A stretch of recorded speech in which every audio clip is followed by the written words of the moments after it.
बिस्मिल्लाहिर्रहमानिर्रहीम। अस्सलाम वालेकुम। क्या हाल है आप लोगों की? उम्मीद करता हूँ आप लोग ठीक होंगे। आपकी पढ़ाई का, आपके एग्जाम की तैयारियों का सिलसिला ठीक चल रहा होगा।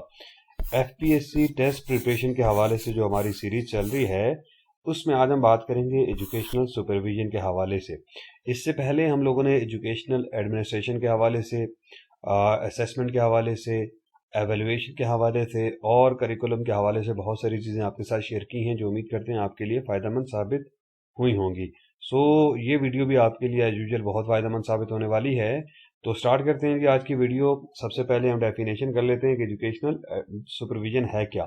तो एजुकेशनल सुपरविजन एक कंटिन्यूस प्रोसेस है, guidance, support and improvement of teaching learning activities का to enhance educational quality. Educational quality को इन्हेंस करने के लिए, बढ़ाने के लिए और टीचिंग लर्निंग एक्टिविटीज़ को इम्प्रूव करने के लिए, गाइडेंस और सपोर्ट देने के लिए ये एक कंटिन्यूस प्रोसेस है। और इसका मेन फोकस क्या है जी? It focuses on improving teaching methods. Teaching methods को इम्प्रूव करने पर फोकस करता है। इनहेंसिंग टीचर्स परफॉर्मेंस, टीचर्स की परफॉर्मेंस को इनहेंस करने पर फोकस होता है इसका। And promoting student learning outcome, student learning जो आउटकम्स हैं उनको प्रोमोट करने के लिए जो है ये एजुकेशनल सुपरविजन। तो एजुकेशनल सुपरविजन का कॉन्सेप्ट जो है, इसमें तीन तरह की चीज़ें आ सकती हैं जी। एक है डेमोक्रेटिक, ये अथॉरिटेरियन नहीं होता, सपोर्टिव होता है रादर देन फॉल्ट फाइंडिंग, और भी इसके साथ साथ जो है वो डेवलपमेंटल है इंस्टेड ऑफ कंट्रोलिंग। तो ये एक तो डेमोक्रेटिक होता है। डेमोक्रेटिक का मतलब है कि पार्टिसिपेशन होती है टीचर्स की भी, बाकी लोगों की भी, और इसमें सिर्फ अथॉरिटी का यूज़ नहीं होता, और ये एडमिनिस्ट्रेशन के मुकाबले में डेमोक्रेटिक होता है। और दूसरा सपोर्टिव होता है, सिर्फ फॉल्ट फाइंडिंग में नहीं होता कि गलतियां निकालें और आप बुरा भला कहें, नहीं, बल्कि आपने सपोर्ट करना है ताकि मसाइल हल हों और हमारी जो टीचिंग लर्निंग एक्टिविटीज़ हो वो बेहतर हो। और कंट्रोलिंग की बजाय इसका जो मेन फोकस है वो किस पे है जी? डेवलपमेंटल है। और it is different from inspection. ये इंस्पेक्शन से डिफरेंट है। इंस्पेक्शन का मतलब क्या होता है जी? Finding fault. जब भी आप इंस्पेक्शन पे जाते हैं तो आप गलतियां निकालने की, उसमें डिफेक्ट्स निकालने की कोशिश कर रहे होते हैं। सुपरविजन क्या है जी? सुपरविजन का मकसद है हेल्पिंग टीचर्स टू इम्प्रूव, कि टीचिंग को इम्प्रूव करने के लिए टीचर्स की जो है वो मदद को हम सुपरविजन कहेंगे।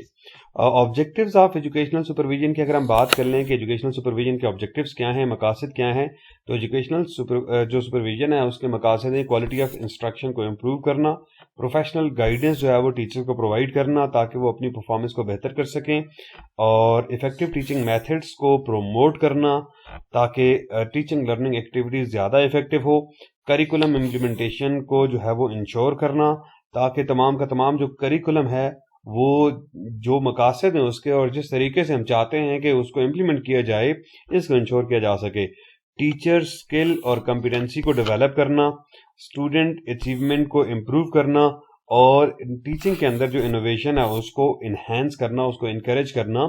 These are the objectives of educational supervision.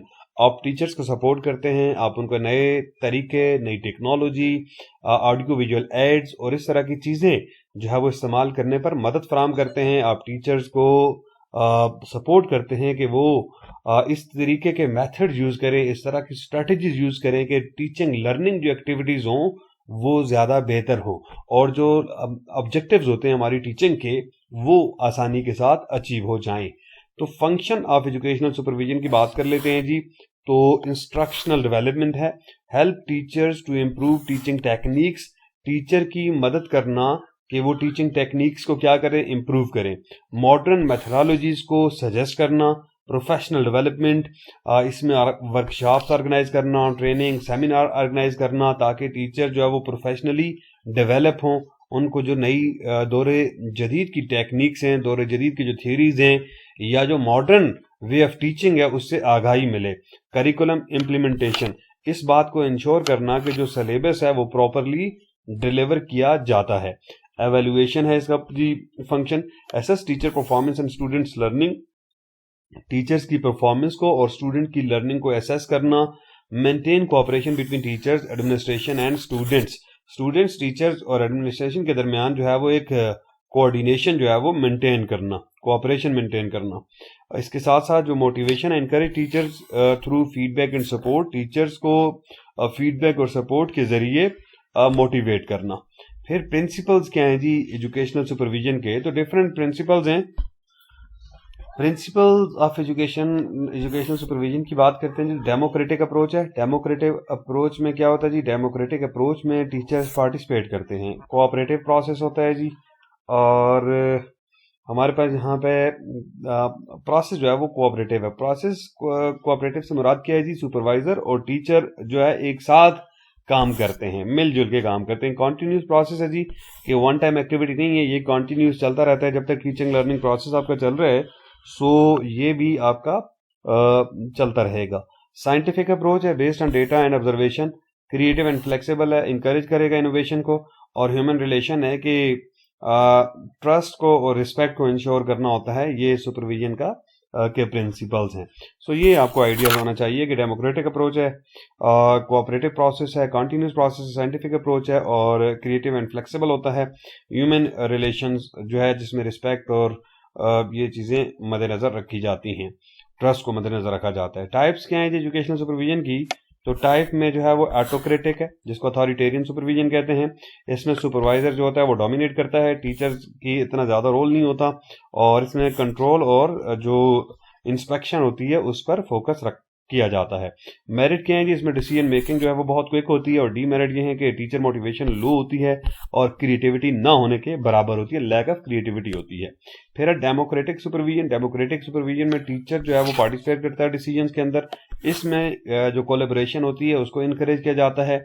Merit जो है वो ये है कि हाईली जो है वो मोटिवेशन इसमें मिलती है टीचर्स को जब आप उनको इंगेज करते हैं, और टीचिंग क्वालिटी बेहतर होती है। डीमेरिट ये है कि टाइम कंज्यूमिंग है, और बाद वक्त प्रॉब्लम ये भी होती है कि जब ना समझने वाले लोग हों तो फिर प्रॉब्लम भी आती है। लेसिस फेरी सुपरविजन में वही बात है कि कोई कंट्रोल नहीं होता, टीचर्स है फुल फ्रीडम, मिनिमल इंटरफेरेंस होती है, और इसमें इंडिपेंडेंस जो है उसको इंकरेज किया जाता है। मेरिट है ये, लैक ऑफ डायरेक्शन होती है डीमेरिट, और पॉसिबल डिक्लाइन इन स्टैंडर्ड्स, जो स्टैंडर्ड्स हैं उनमें भी डिक्लाइन आ सकता है। These are the demerit of laissez faire supervision. और फिर क्लिनिकल सुपरविजन की बात करते हैं, तो क्लिनिकल सुपरविजन क्या है जी, a systematic process of improving teaching through classroom observation.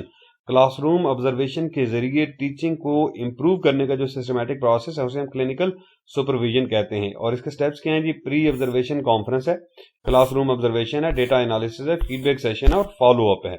यानी कि ऑब्जर्वेशन से पहले आप बैठते हैं, बात करते हैं कि ये चीज़ें हमने करनी है, फिर क्लासरूम ऑब्जर्वेशन होती है, फिर डेटा एनालिसिस होता है, फिर फीडबैक यानी कि जो प्रॉब्लम्स होते हैं, जो इश्यूज होते हैं उनको डिस्कस करते हैं, और फिर फॉलो अप होता है। सुपरवाइजरी जो टेक्निक्स हैं मॉडर्न जो आज के दौर में, वो कौन कौन सी उनकी बात कर लेते हैं। तो पीयर सुपरविजन है जी। पीयर सुपरविजन में क्या होता है जी, पीयर सुपरविजन में टीचर्स एक दूसरे की मदद करते हैं।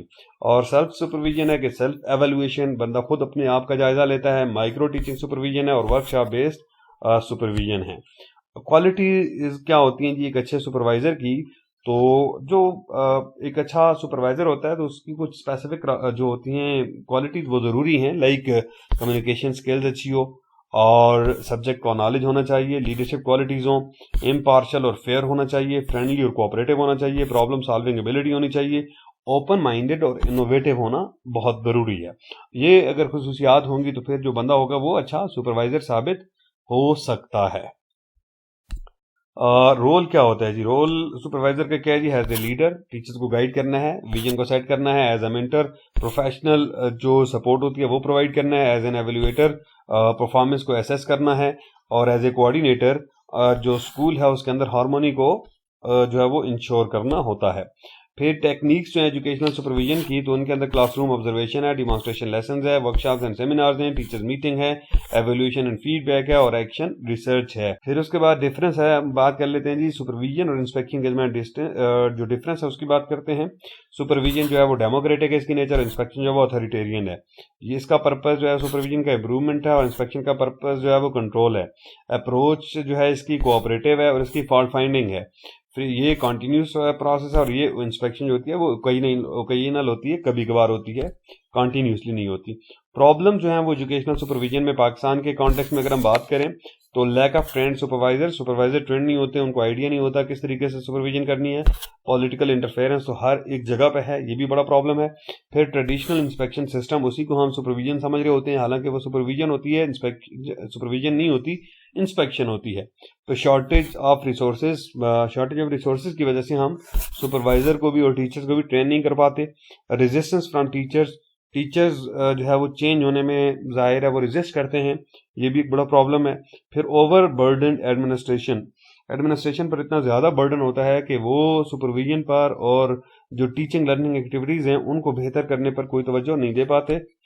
फिर मेयर्स फॉर इम्प्रूवमेंट, तो इसका इम्प्रूव करने के लिए हम क्या कर सकते हैं? तो इम्प्रूव करने के लिए हम जो है वो ट्रेनिंग प्रोग्राम रखें हैं सुपरवाइजर्स के लिए, उनको बताएं कि सुपरविजन करनी किस तरह से है, सुपरविजन के प्रिंसिपल्स क्या हैं, किन चीज़ों को मद्देनजर रखना है, उनको ट्रेन करना। यूज़ ऑफ मॉडर्न जो टेक्निक्स हैं उनका इस्तेमाल करना सिखाना चाहिए। टीचर्स पार्टिसिपेशन को इनकरेज करना चाहिए। पॉलिटिकल इन्फ्लुएंस को जो है वो कम से कम करना चाहिए। जो मुनासिब रिसोर्सेज हैं जो चाहिए हैं रिक्वायर्ड वो प्रोवाइड करने चाहिए। और रिसर्च और इनोवेशन को प्रमोट करने की ज़रूरत होती है। इम्पोर्टेंस ऑफ एजुकेशनल सुपरविजन, तो एजुकेशनल सुपरविजन की अहमियत क्या है जी?